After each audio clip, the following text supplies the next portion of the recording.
Assalamu alaikum wa rahmatullah. Bueno, sabemos que la tradición tiene un dua o una súplica para todo. También tiene un A'udhu billahi minash shaitanir rajim para protegernos de las incitaciones al mal. Nos da dátiles y semillas para curar todo tipo de enfermedades. Y muchos otros elementos esotéricos y mágicos que al final vemos que no producen ningún efecto, ¿verdad? ¿Por qué? Porque no actuamos. Ahí está la clave. La tradición dice que con hacer la shahada ya nos aseguramos el paraíso, aunque estemos viviendo el infierno en la tierra. Al clero, al poder del mundo musulmán, le interesa tener a los creyentes dentro de los 5 pilares. Cumple esto y ya es suficiente. Pero claro, cuando leemos el Corán nos habla de creencia en Dios y de acciones. Si nosotros solo nos basamos en 5 pilares, nos estamos olvidando de lo más importante, que es la acción, la justicia,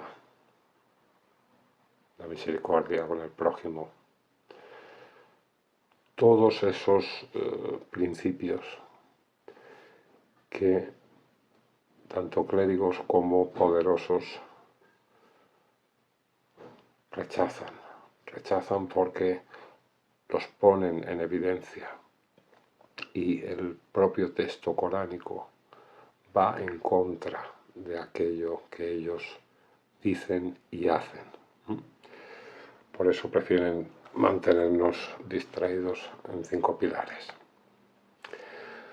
Dios quiere que le supliquemos, no por vanidad o necesidad, no, es solo para que nos centremos en la fuente y esencia de todas las cosas, que es Él, el Creador. Y también quiere que nos esforcemos a través de las acciones que Él nos ha mostrado en sus revelaciones. Esa es la fórmula según el Sagrado Corán. Vamos a leer una serie de versículos y los leemos en su sentido tradicional. Son versículos que, si los analizamos en profundidad, tendrían sentidos más lógicos y coherentes. Pero es solo a modo de ejemplo que voy a leer, y para no complicarnos demasiado. Sea como sea la interpretación, extraemos que lo que Allah nos pide siempre va a ser acción. Estos son algunos versículos, existen mucho más a lo largo del libro. En 2:37, 38 y 7:23, 24 encontramos que tras su equivocación, Adán suplicó el perdón a su Señor y éste aceptó otorgárselo. Sin embargo, al mismo tiempo le advirtió de la necesidad de librar la acción contra el mal. En 21:76 y 23:26 encontramos que cuando Nuh suplicó ayuda, Allah le inspiró que construyese una nave. La salvación de Nuh llegó tras la acción de fabricar la embarcación. En 11:80 encontramos que Lut deseó tener fuerzas para enfrentarse a los injustos, pero Allah decretó que escapara junto a los suyos.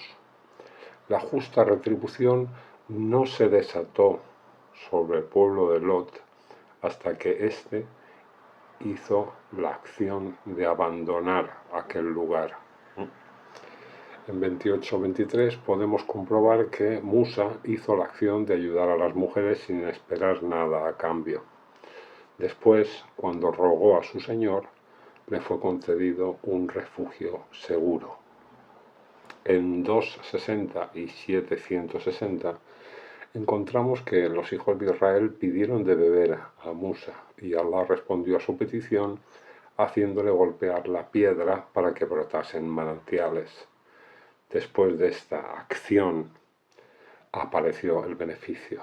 Anteriormente, como señala el pasaje que explica el modo en que atravesaron las aguas, la respuesta de Allah a su desesperación en aquel momento fue realizar la misma acción, como podemos comprobar en 26:61.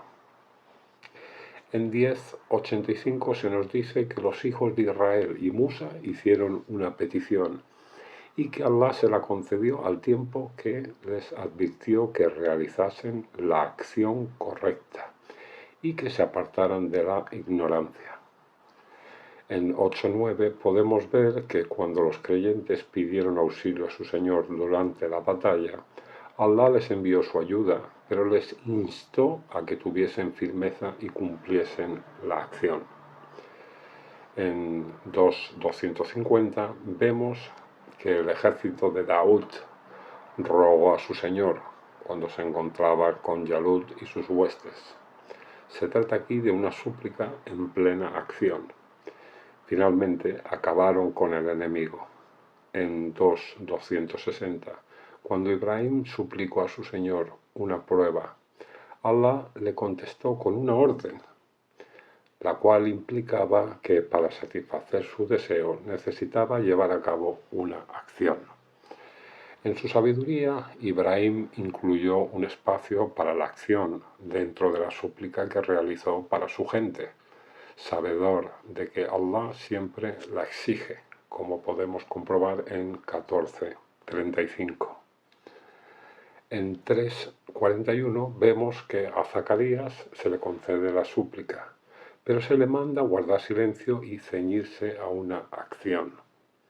También se nos informa en 21:89 que el nacimiento de su hijo fue una recompensa por su predisposición a la buena acción. En 21:87 vemos que Yunus pidió la salvación a su Señor y que el auxilio llegó solo después de que se sincerase e hiciese la acción de llegar hasta la orilla. Ayub suplicó a su Señor, pero la ayuda solo se materializó después de llevar a cabo la acción de golpear el suelo, como nos dice 38:41. La desesperación de Mariam llegó a su fin cuando hizo la acción de mover la palmera, como encontramos en 19:23.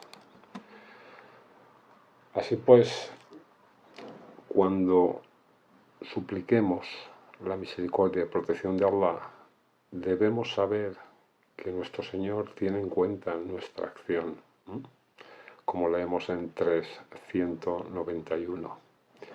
En 2:186 se nos dice que Allah responde a las súplicas de sus siervos, especificando que ellos deben responder con acciones.